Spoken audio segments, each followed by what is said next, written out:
बच्चों, let's read the question. The question says in meiosis, actual haploidy in terms of DNA comes in option A, metaphase 1, option B, anaphase 2, option C, anaphase 1, option D, interkinesis. Question में हमसे पूछा गया है कि meiosis में DNA के terms में actual हैप्लॉइडी कौन से स्टेज में आती है. की कॉन्सेप्ट होगा हमारा इस क्वेश्चन में meiosis. The key concept is meiosis. meiosis को हम बोलते हैं रिडक्शन डिवीजन. मियोसिस को रिडक्शन डिवीजन इसलिए कहा जाता है बिकॉज इस तरीके के डिवीजन में जो डॉटर सेल्स फॉर्म होते हैं उनमें half the number of chromosomes present होते हैं as compare to the parent cells, which means अगर पेरेंट सेल डिप्लॉयड है यानी कि with 2n number of chromosomes, तो आफ्टर मियोसिस जो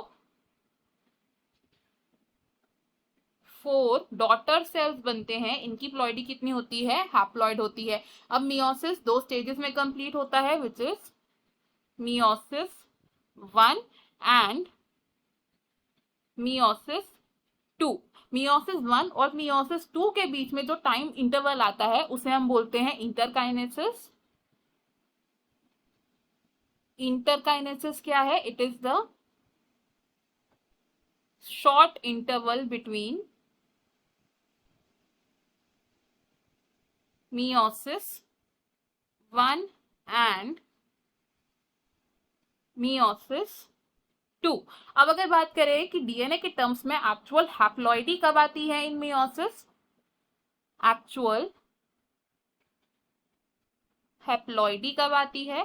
it comes in anaphase 2 of meiosis 2. अब एनाफेज 2 में क्या होता है?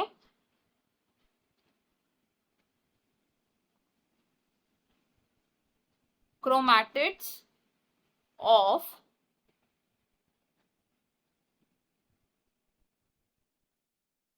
a chromosome, ये क्या करते हैं? these are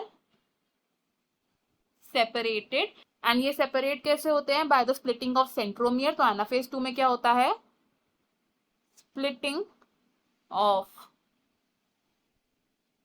centromere. centromere की splitting होती है एंड जो सिस्टर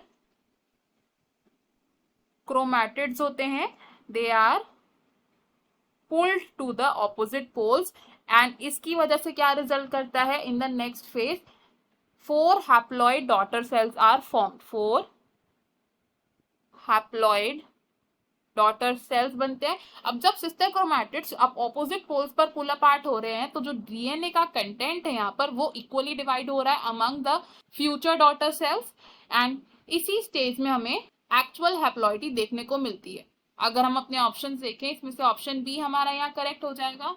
ऑप्शन ए हमारा यहाँ पर रॉन्ग है बिकॉज मेटाफेज 1 में होमोलोगस क्रोमोसोम्स इक्वेटोरियल प्लेट पर अलाइन होते हैं. ऑप्शन सी भी रॉन्ग है बिकॉज एनाफेज 1 में क्या होता है? जो होमोलोगस क्रोमोसोम्स होते हैं वो सेपरेट होते हैं वाइल जो सिस्टर क्रोमैटिड्स होते हैं क्रोमोसोम के वो अभी भी एक दूसरे के साथ अटैच है बिकॉज इस स्टेज में सेंट्रोमियर की स्प्लिटिंग नहीं होती है एंड डीएनए के टर्म्स में हैप्लॉइडी अटेन नहीं हो रही है इसकी वजह से. एंड ऑप्शन डी भी रॉन्ग है बिकॉज इंटरकाइनेसिस तो टाइम इंटरवल है बिटवीन meiosis 1 एंड meiosis 2. हमारा फाइनल आंसर है इस क्वेश्चन में option B anaphase 2. I hope you have understood it well. Best of luck. Thank you.